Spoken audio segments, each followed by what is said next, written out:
La première. 13h15, 14h30. Un jour dans l'histoire. Laurent de Hosset.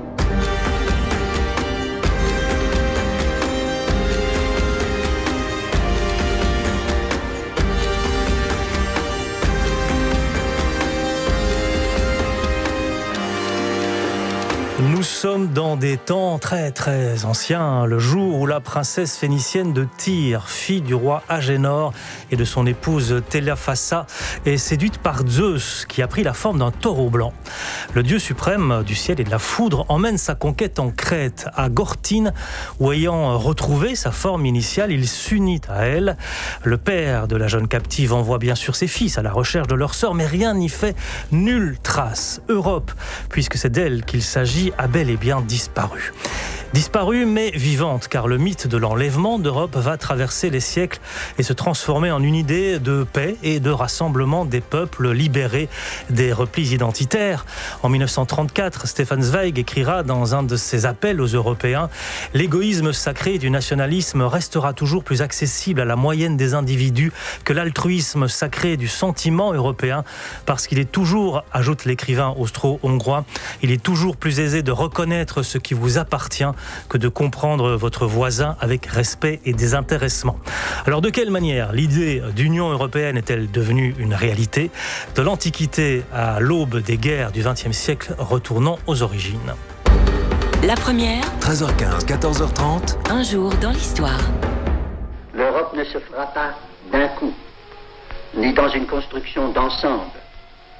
Elle se fera par des réalisations concrètes, créant d'abord une solidarité de fait. Extrait du discours prononcé par Robert Schuman, on était le 9 mai 1950, proposant la création de la CECA, la Communauté européenne du charbon et de l'acier. Pour revenir donc à cette idée européenne, Henri de Lersneider est avec nous. Bonjour. Bonjour. Professeur d'histoire et collaborateur à l'Université de Liège. Et vous êtes l'auteur, Henri de Lersneider, d'un ouvrage qui est paru chez Mardaga, qui s'appelle « L'Europe du mythe à la réalité ». Alors, Europe est donc la fille du roi Agénor. Elle ne disparaît pas tout à fait dès l'Antiquité. Et jusqu'à nos jours, le mythe de son enlèvement va inspirer beaucoup d'artistes. Rappelez-nous quelques artistes qui sont inspirés de ce mythe. Rien qu'à Pompéi, elle figure sur au moins 17 fresques. Et on le retrouve dans des bas-reliefs, notamment en Sicile. Et puis alors dans les peintures au moment de la Renaissance. Il est quand même dommage que, avec la nouvelle monnaie, les billets, donc d'euros, on n'ait même pas pu représenter cette Europée qui est à l'origine du nom Europe. Et je suis toujours étonné que cette figure mythologique, bien sûr, n'a pas laissé des traces dans la mémoire collective. C'est vous dire à quel point souvent notre mémoire culturelle est restée en panne. Ouais, et revenons à l'étymologie justement de ce mot européen. La plus largement admise, c'est la trace du mot grec, européen, qui signifie russe plutôt, signifie large. Large regard, larges yeux. Et chez Homère, il est question de Zeus européen, autrement dit Zeus aux larges vues, quoi. C'est une des hypothèses, il y en a d'autres. Concernant l'étymologie. Une origine sémitique. Ereb, c'est le soleil couchant, ou l'Occident qui s'oppose au pays du Levant, donc l'Asie. Et puis il y a l'encyclopédie ou le dictionnaire raisonné des sciences, des arts et des métiers au milieu du 18e. Louis de Jaucourt cherche l'étymologie du mot du côté du phénicien Ourapa, qui signifie visage blanc. Qui signifie visage blanc, voilà. Qui s'opposerait donc au visage... C'est ça. Aujourd'hui, c'est quand même l'étymologie hellénique qui est le plus souvent conservée comme probable. Alors, Henri de Lersneider, à partir de quelle époque commence-t-on à considérer cette Europe comme une entité, un territoire bien défini territorialement et géographiquement ? Eh bien, ça ne s'est pas installé tout de suite, et encore aujourd'hui, on ne sait pas toujours très bien jusqu'où va l'Europe. Ce qui est évident, c'est que chez Hérodote, le père, bien sûr, de l'histoire, il est question d'Europe, mais pour lui, l'Europe, au départ, c'est quand même essentiellement l'Hellade, autrement dit, la Grèce centrale, et ainsi que les îles immédiatement environnantes. Mais elle va quand même un peu plus loin, jusqu'à l'Adriatique, bien sûr, jusque à l'embouchure du Pô. Et à un moment donné, il se demande si ça ne va pas jusqu'au-delà du Danube et même jusqu'à la Bretagne. Ouais. La Bretagne étant à l'époque, bien sûr, la Grande-Bretagne. Ouais. Voilà. Donc, c'est pas très très défini. Je peux continuer en disant que sous l'Empire romain, le mot Europe disparaît. Et il ne réapparaîtra pas en tant que terme qu'au début du 7e siècle, chez un prédicateur irlandais du nom de Colomban, qui, à un moment donné, s'adressant au pape, l'appelle, vous, la fleur de l'Europe entière. Ouais. Donc ce terme, qui est d'origine grecque, n'est plus au courant, on ne l'emploie plus du temps de l'Empire romain, et puis il ressurgit dans le haut Moyen-Âge, mais il n'est pas employé très largement au niveau des populations. On reviendra peut-être, si vous le voulez bien, après justement la chute de l'Empire romain, mais restons encore un peu dans l'Antiquité avec quand même cette Europe qui est une idée culturelle aussi, mais par rapport à l'Asie, c'est ça, on définit l'Europe par rapport aux Asiatiques qui seraient, par exemple, beaucoup plus tyranniques. C'est ça. Donc on trouve déjà cela chez Aristote et chez d'autres auteurs, comme quoi la Grèce, pour Aristote, c'est pour lui, évidemment, un bel équilibre où la raison prévaut, tandis que l'Asie est considérée comme l'ère, la région, la vaste région du despotisme, et où les populations sont dans la servitude et ne parviendraient pas à la raison et à bousculer les tyrannies qui les dominent. Alors Alexandre le Grand, au IVe siècle avant notre ère, va faire évoluer cette idée de l'Europe. Dans quel sens ? Il va la faire évoluer parce qu'il va se venger de l'Empire perse et il va porter le fer, le glaive, et de quelle façon, donc dans cet Empire perse. Mais plutôt que de vouloir nier ou mater ces populations, il va conseiller aux Grecs de s'unir aux femmes, bien sûr, de l'Empire perse. Et en cela, il va avoir une politique, on va dire, d'intégration. Et il va ainsi contribuer à transmettre la culture grecque, non pas figée dans l'Hellade, mais nourrie de l'Orient, et c'est ce qu'on appellera bien sûr la civilisation hellénistique. Après la mort d'Alexandre à 33 ans, en moins 323, Rome étend sa puissance militaire sur la Grèce, sur tout le pourtour méditerranéen. Vous le disiez, l'Europe n'a pas grand sens pour les Romains. La chute de l'Empire romain d'Occident va faire évoluer en effet cette idée. On y vient avec Henri de Lersneider. L'Europe est toujours la plus petite partie du monde, mais comme le remarque l'auteur de l'Esprit des lois, elle est parvenue à un si haut degré de puissance que l'histoire n'a presque rien à lui comparer là-dessus si on considère l'immensité des dépenses, la grandeur des engagements, le nombre des troupes et la continuité de leur entretien, même lorsqu'elles sont le plus inutiles et qu'on ne les a que pour l'ostentation. D'ailleurs, il importe peu que l'Europe soit la plus petite des 4 parties du monde par l'étendue de son terrain, puisqu'elle est la plus considérable de toutes par son commerce, par sa navigation, par sa fertilité, par les lumières et l'industrie de ses peuples, par la connaissance des arts, des sciences, des métiers, et, ce qui est le plus important, par le christianisme dont la morale bienfaisante ne tend qu'au bonheur de la société. Un jour dans l'histoire sur la première. 13h15, 14h30. On l'évoquait tout à l'heure, le chevalier Louis de Jaucourt, donc, qui donne sa définition de l'Europe dans le dictionnaire, dans l'encyclopédie des Diderot et d'Alembert, en étant 1751. Alors au 5e siècle, on va remonter encore un peu les siècles, avec vous Henri de Lersneider, au 5e siècle, on assiste à la chute de l'Empire romain d'Occident, suivi 2 siècles plus tard par la conquête arabe. Jusque-là, le mot Europe était dépourvu de contenu politique aux yeux des anciens, mais l'expansion, de Jaucourt l'évoquait, l'expansion du christianisme va faire évoluer ce concept. Dans quel sens ? En fait, la res publica romana de l'Antiquité va petit à petit céder le pas à la res christiana, autrement dit la chrétienté. Cela s'est fait, encore une fois, progressivement. Mais il y a eu un événement qu'on a appris à l'école et qui a encore, surtout dans les sphères de l'extrême droite actuelle, une résonance, c'est 732, la bataille de Poitiers, où Charles Martel a arrêté une razzia arabe venue donc de l'autre côté des Pyrénées, d'Abdelrahman. En fait, les Aquitains avaient appelé aussi les Arabes contre l'expansion franque incarnée par Charles Martel. Et comme c'est souvent le cas en histoire, le fait à un moment donné cède le pas à l'interprétation du fait en faveur des agendas politiques en cours. On y a vu, certains y ont vu, je viens d'évoquer bien sûr la droite extrême et xénophobe, certains y ont vu un choc des civilisations, un clash entre le monde chrétien et le monde arabe. Et on est là bien sûr dans une interprétation. Mais c'est vrai qu'il y a eu un conflit dont sont sortis vainqueurs, on va dire, les Francs avec Charles Martel. Et on a une chronique, la chronique de Cordoue, anonyme de Cordoue, chronique mozarabe, écrite par un chrétien donc, qui vivait dans la péninsule ibérique, elle date à peu près du milieu du 8e siècle.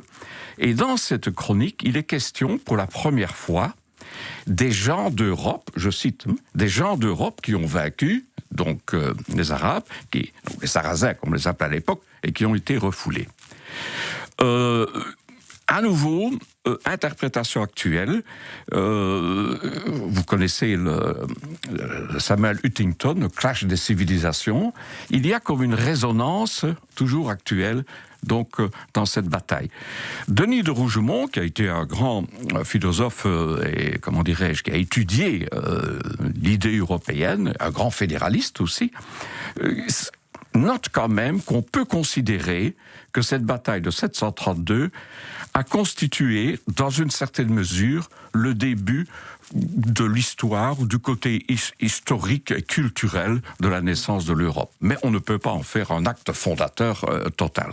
Et il faut aussi souligner, comme vous le faites dans votre ouvrage, Henri de Lersneider, que, au fond, ce vocable européen au Moyen-Âge, peut-être il est utilisé par des élites, mais l'homme, le commun des mortels, ça ne représente rien pour lui. Mais non, exactement comme la nation. Au Moyen-Âge, on était d'un pays, d'une région, mais l'idée de nation va naître beaucoup plus tard, pratiquement dans la plupart des pays d'Europe au XIXe siècle, à la suite de la Révolution française. Déjà en France, c'est l'État qui a précédé la conception nationale de faire partie donc d'une nation. Alors, le moment Charlemagne, comme vous le décrivez dans votre ouvrage, Henri de Lersneider, est-ce que c'est une étape pour cette construction ou cette idée européenne ? C'est une étape, ça c'est certain, parce que l'Église voulait refaire l'Empire romain. Il y avait un empire romain qui subsistait en Orient, c'est l'Empire byzantin, mais la partie occidentale, depuis 476, avait donc disparu. Donc, avec ce chef barbare, elle va, d'une façon, d'une certaine façon, mais d'une façon certaine, l'utiliser pour recréer l'Empire romain. Et en l'an 800, il sera sacré empereur donc des Romains. Et c'est vrai qu'un de ses gendres, il en avait beaucoup, paraît-il, de Charlemagne, dira pour son beau-père, vous qui êtes le chef, là, pas la fleur, mais le chef de l'Europe. Et c'est vrai qu'il y a toujours un prix Charlemagne aujourd'hui, qui laisserait entendre que, de fait, il est à la base donc, de l'édification européenne. Mais avec, encore une fois, des différences énormes.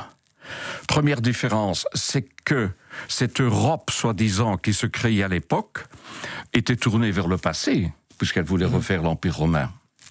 Deuxième différence est de taille, elle s'est faite avec des armes et des conquêtes au nom, bien sûr, de la religion chrétienne et de l'étendre. N'oublions jamais que catholique veut dire, catholikos veut dire universel. Et les Saxons en savent quelque chose, qui ont subi donc les attaques donc carolingiennes. Il y a là donc des différences essentielles. Et puis, ou même, en ce qui concerne l'étendue, l'Espagne n'a pas fait partie de cet ensemble, ainsi que la Bretagne. Mais maintenant, ils sont sortis, le Royaume-Uni. Et donc, il y a quand même d'énormes différences. Mais c'est vrai que ce moment Charlemagne, comme vous le rappelez, a été quelque part un essai effectif de refaire un ensemble en Occident. Avançons toujours avec vous, Henri de Lesneder. 843, donc c'est le partage de l'Empire carolingien avec le traité de Verdun entre ses petits-fils qui sont quelques-uns aussi. Et puis en 962, on assiste à la naissance du Saint-Empire romain de la nation germanique à la suite du couronnement d'Othon Ier par le pape Jean XII. Qu'advient-il à ce moment-là de l'idée d'européenne? C'est justement ce délitement que vous évoquiez. L'Europe, pratiquement, encore une fois, n'existe plus. Par contre, c'est la chrétienté qui s'installe de plus en plus, avec, bien sûr, une papauté, on va dire, très largement triomphante, mais qui va se heurter au pouvoir temporel de l'empereur du Saint-Empire, et ce sera la querelle des investitures, la querelle du sacerdoce et de l'Empire, où quand même la papauté va sortir assez bien affaiblie, d'autant plus qu'il y aura le schisme. Mais alors, il va y avoir à nouveau un élément géopolitique essentiel, qui va faire naître, ou vraiment, oui, naître, voire renaître en tout cas, l'idée européenne, c'est l'avancée des Turcs ottomans. Alors peut-être que je peux continuer. Allez-y, donc, oui, bien sûr. Il y avait un humaniste en Italie, nous sommes au XVe siècle, qui s'appelait Piccolomini. Ouais. Et ce grand humaniste, qui ne deviendra pas d'ailleurs sous le nom de Pie II. Pie II, oui. Après la prise de Constantinople au mois de mai 1453 par Mehmed II, lui adresse une missive en disant mais comment est-il possible, excusez-moi, c'est en substance évidemment que je relate cela, comment est-il possible, vous ne vous rendez pas compte, et il cite plusieurs pays. Ouais. Combien brave l'Espagne, belliqueuse la France, populeuse l'Allemagne, forte l'Angleterre, audacieuse la Pologne, énergique la Hongrie, et combien riche, enthousiaste et experte dans l'art de la guerre est l'Italie. Voilà. Bon, merci. Eh bien, un peu plus loin, dans un autre extrait, il dit, les Ottomans donc, nous ont attaqués, et c'est essentiel à la suite, et maintenant, ils nous attaquent, je cite texto là, et maintenant, ils nous attaquent en Europe même, c'est-à-dire dans notre patrie. Nous sommes au XVe siècle. Voilà donc pour la première fois l'expression géographique d'Europe qui se charge d'une dose politique, culturelle, et qui rappelle, par exemple, dans la langue allemande, le mot Heimat, la patrie, où vibrent toutes les fibres d'une culture, d'un passé et d'un lait, GS bien sûr, venant du passé. Là, on peut dire que pour la première fois, le mot Europe se charge de cette dimension donc, que nous connaissons, que nous essayons de mettre en évidence maintenant. Et cette idée européenne, quand elle parvient à exister, elle va se heurter précisément au nationalisme des uns et des autres. Et Dante, déjà l'auteur de la Divine Comédie, dont on célébrera les 150 ans en septembre prochain, je pense, déjà il dit « méfiez-vous de ces nationalismes » en quelque sorte. En fait, c'est exactement cela. Il est plutôt du côté des Gibelins, c'est-à-dire du Saint-Empire.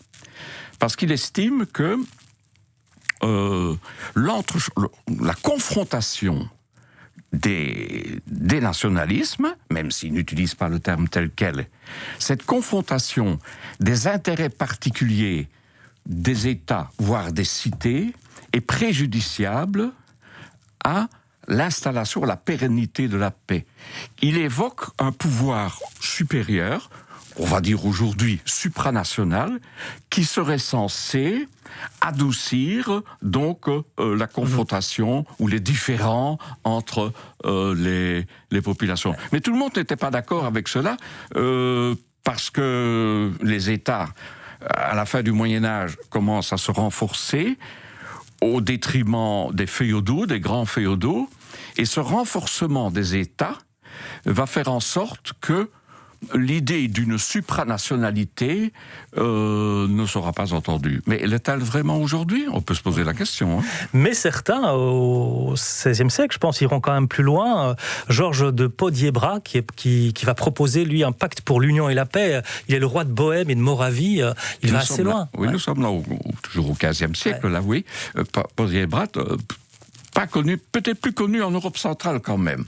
Il était du côté donc des Hussites, et il va proposer ce qui est une préfiguration des institutions européennes aujourd'hui. Pas moins que cela, avec une assemblée nécessairement supranationale, avec une cour de justice pour résoudre les difficultés, les disputes entre les États, et aussi déjà une armée donc commune. Mais il va être excommunié. On peut se poser la question, mais voici tout de suite la réponse. En fait, les dîmes, et ce qui était perçu au profit de l'Église, devront être versés pour ces institutions-là. Parce qu'il souhaitait un budget commun, au fond. Un budget commun, c'est l'idée d'un budget commun, bien sûr. Et aussi, il estimait que le pape ne devait pas faire partie de cette institution, ni l'empereur du Saint-Empire. Donc, bref, il s'est attiré beaucoup d'animosité et il sera excommunié. Les 16e et 17e siècles vont voir naître les prémices d'une conscience européenne. C'est ce que l'on va voir avec Henri Dehler-Schneider. Un jour viendra où la guerre paraîtra aussi absurde et sera aussi impossible entre Paris et Londres, entre Pétersbourg et Berlin, entre Vienne et Turin, qu'elle serait impossible et qu'elle paraîtrait absurde aujourd'hui entre Rouen et Amiens, entre Boston et Philadelphie. Un jour viendra où vous, France, vous, Russie, vous, Italie, vous, Angleterre, vous, Allemagne, vous, toute nation du continent, sans perdre vos qualités distinctes et votre glorieuse individualité, vous vous fondrez étroitement dans une unité supérieure et vous constituerez la fraternité européenne.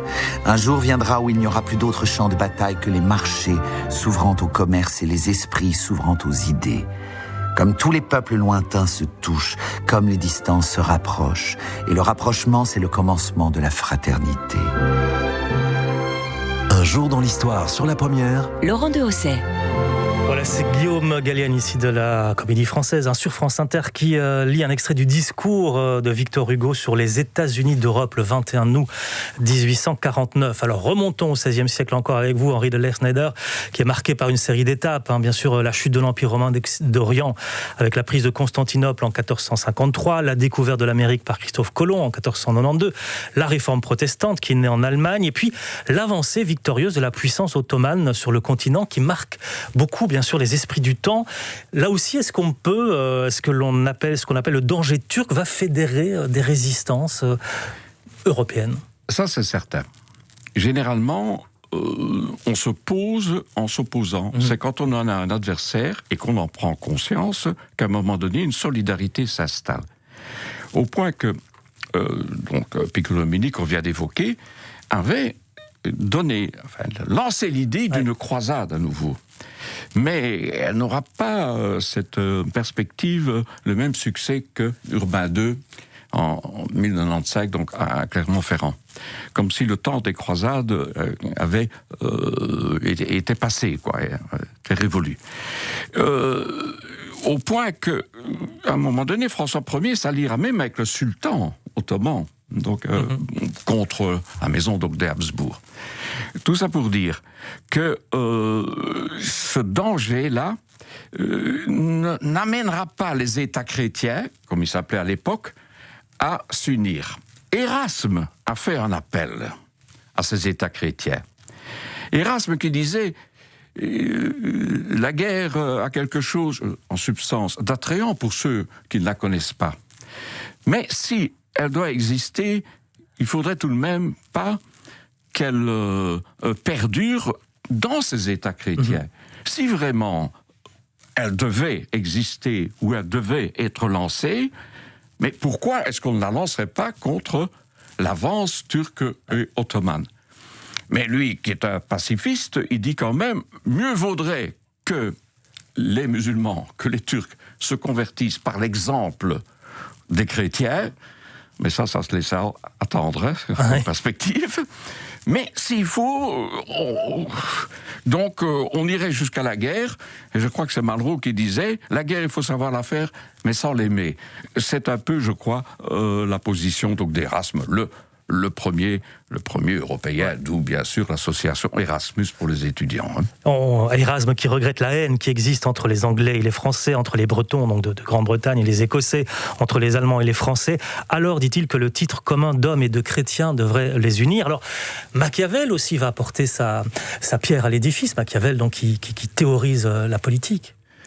Oui, on ne va pas nécessairement développer tout dans le presse. Ce que j'ai compris, c'est que Machiavel se place au niveau, bien sûr, du pouvoir politique des États, et que c'est le rapport de force qui est le plus important, car dans des situations extrêmes, et en politique c'est tellement fréquent, mieux vaut être respecté ou ne pas être aimé qu'être aimé. Le fait d'être aimé peut être un signe de faiblesse. Alors il continue bien sûr en disant que le dissensus est important, parce que le consensus en fait ne fait que amener les gens à obéir, tandis que le dissensus, autrement dit la dialectique, l'opposition est féconde, et ça me fait penser à Héraclite d'Éphèse, qui au VIe siècle avant Jésus-Christ disait déjà que ceux qui s'opposent en fait convergent, exactement comme l'arc et la flèche. Il faut que la corde parte vers l'avant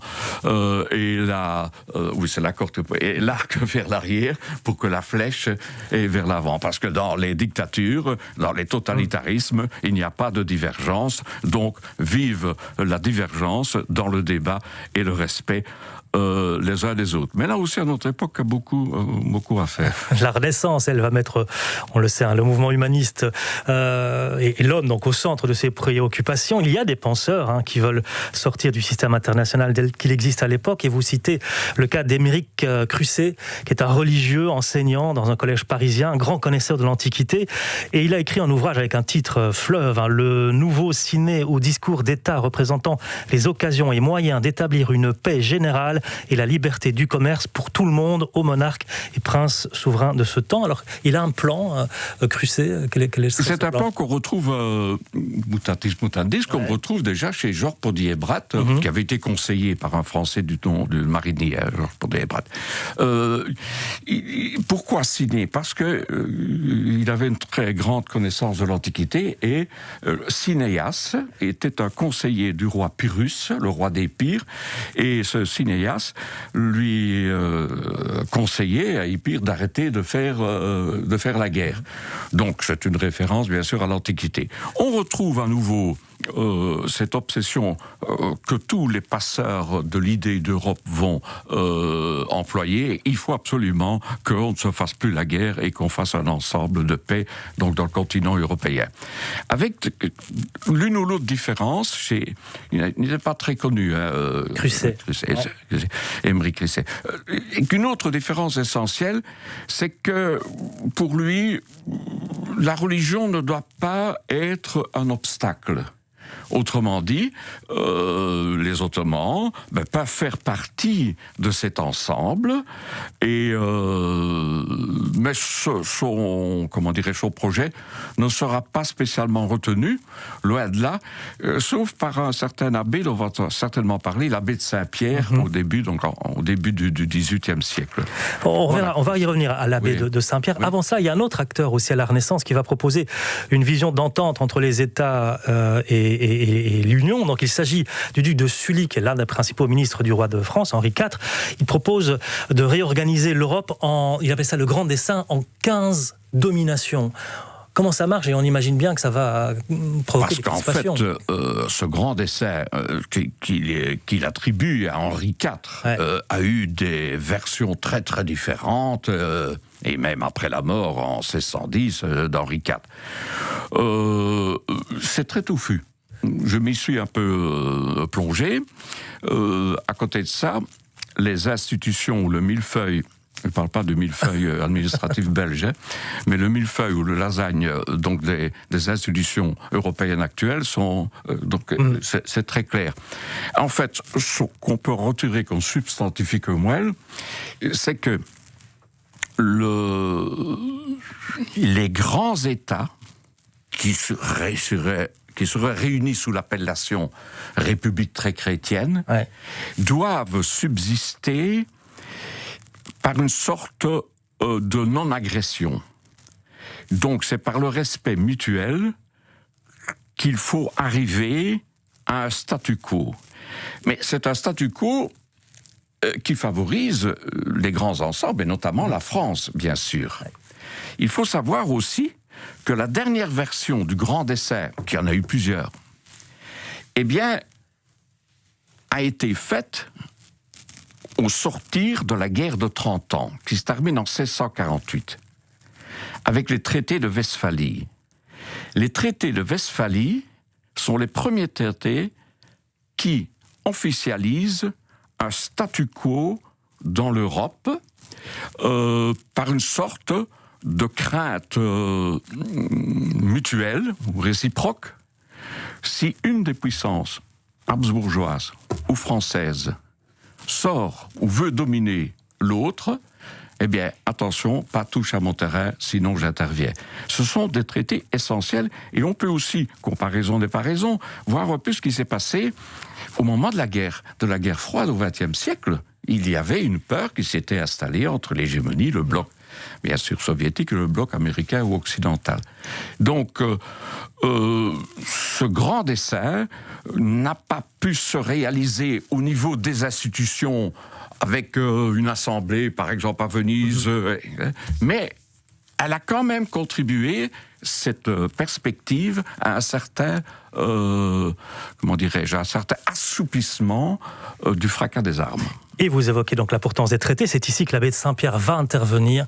On va voir dans quelle mesure nous allons entrer là au siècle des Lumières avec Henri de Lersneider. À Rome, le palais du Capitole, dessiné par Michel-Ange et qui domine la ville éternelle, a été le cadre majestueux de la rencontre des 6 venus mettre le point final aux négociations instituant le marché commun et l'Euratom.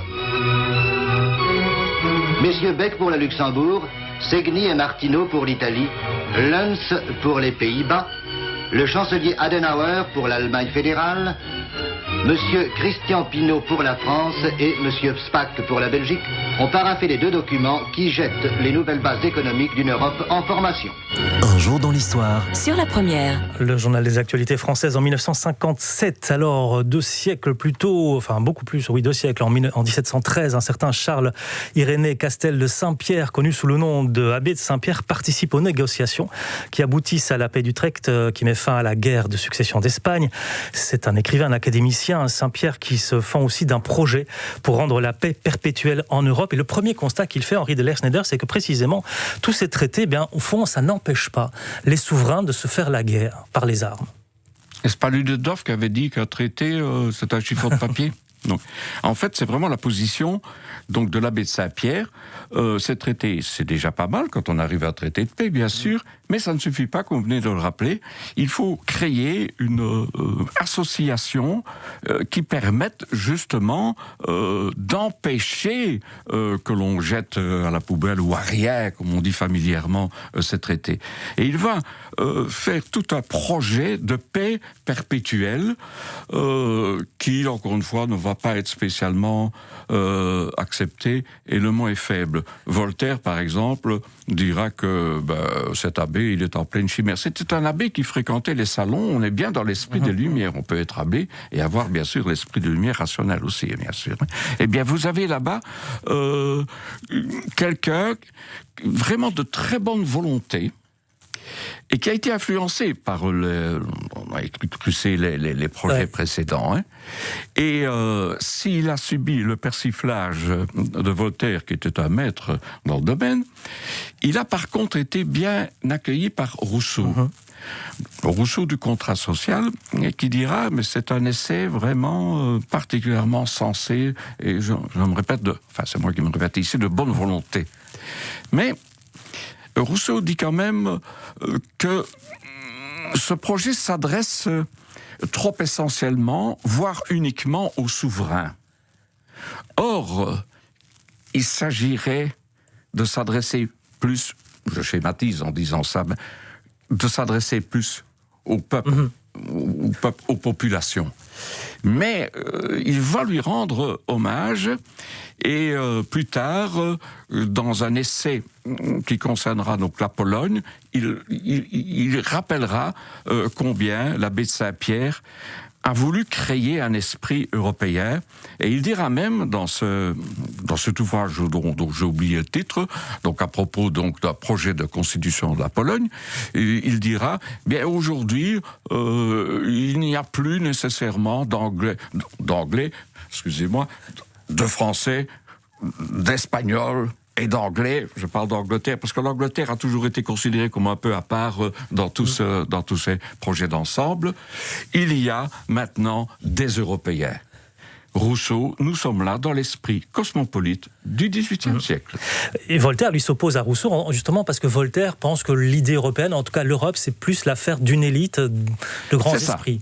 Et Voltaire pense que l'Europe ne peut se faire, si elle doit se faire, il n'y croit pas vraiment, uniquement entre l'élite et par la culture. Et il pense, ou il estime, que les êtres humains, comme les animaux, se taperont toujours dessus. Il emploie des images très très fortes à ce sujet-là. Il faut dans nos temps modernes avoir l'esprit européen. C'est ce que disait Madame de Staël, épistolière, romancière. Le droit des peuples à disposer d'eux-mêmes, c'est le principe fondamental porté par la Révolution française. C'est une étape cruciale dans cette construction européenne. C'est essentiel. Parce que Germaine de Staël, donc la fille de Necker,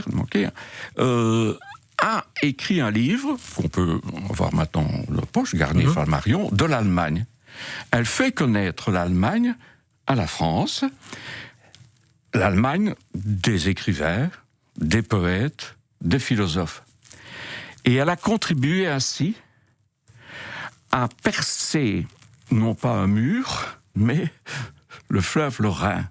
Le Rhin était une barrière mentale aussi. Et on ignorait ce qui se passait là-bas. Et elle a contribué, Madame de Staël, justement, à rapprocher donc la Germanie de la France. Elle dira même que toute nationalité est une borne. Il faut en avoir plusieurs pour être un homme total. Et il faudra encore 2 guerres mondiales pour arriver à une concrétisation de cette idée européenne dont on retrouve les fondements dans votre ouvrage, Henri de Lesneider, L'Europe du mythe à la réalité, histoire d'une idée. C'est paru aux éditions Mardaga. Merci beaucoup d'avoir été des nôtres, Henri de Lesneider. Merci aussi de votre invitation. À bientôt. On se retrouve juste après les informations de 14h avec Régine Dubois qui part sur les traces de Jean-Eugène Robert Houdin, qui est considéré comme le père de la magie moderne. 13h15, 14h30. Un jour dans l'histoire. Sur la première.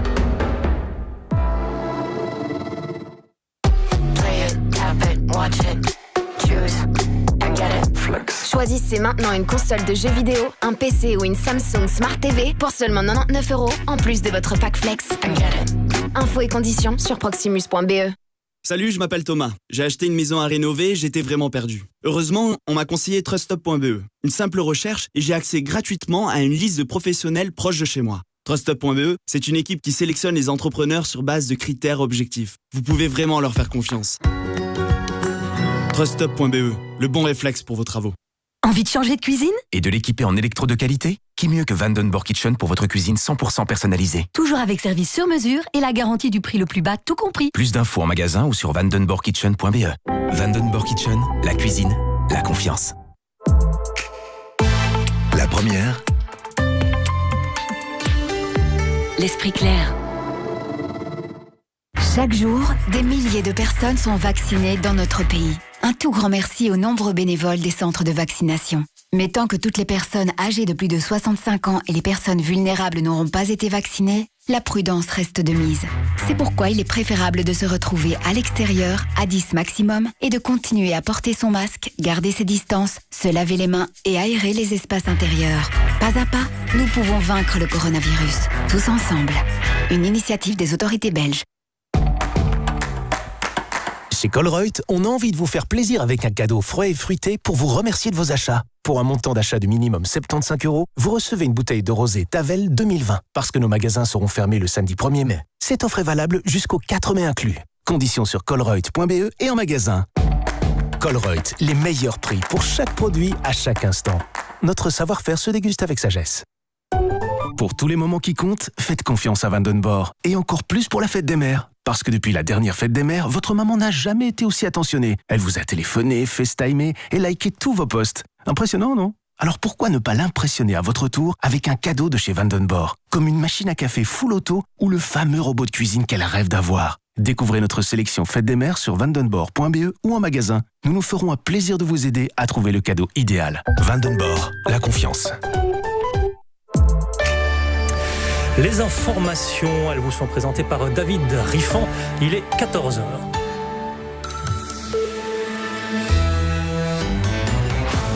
Bonjour à tous. Quel temps fera-t-il pour la réouverture des terrasses ce week-end ? Eh bien, beau, voire très beau, jusqu'à 20